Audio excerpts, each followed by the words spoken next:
Napagasp at napahanga ang maraming netizens sa social media matapos mag-viral ang video ni Liza Soberano na nagpapakita ng kanyang bagong short hairdo.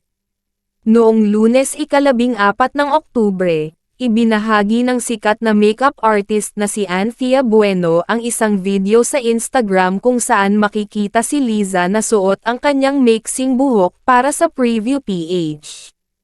Suot ang isang black top, effortless na ipinakita ni Liza ang kanyang bagong look habang ginagawa ang iba't ibang poses para sa camera.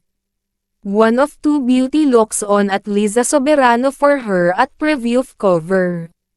Saad ni Anthea sa caption.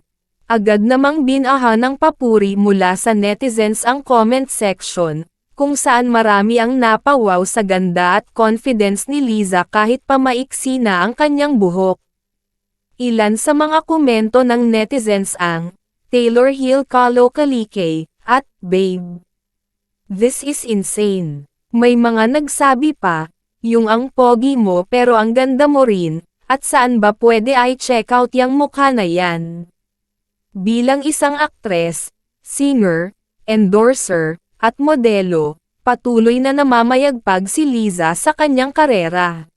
Siya ay nakilala sa mga teleserye tulad ng Forevermore, Dolce Amore, at Bag-Ani. Kamakailan ay iniwan niya ang Star Magic CBN upang ituloy ang kanyang Hollywood career. Isa sa mga huling proyekto niya ay ang pelikulang Lisa Frankenstein. Kilala rin si Liza bilang isa sa mga pinakamagandang mukha sa mundo. Ngayon, bahagi na si Liza ng Wild Talent Agency sa Singapore. Ipinahayag ng ahensya sa kanilang official Instagram account ang masayang pagtanggap sa Filipino-American actress bilang bagong miyembro ng kanilang pamilya.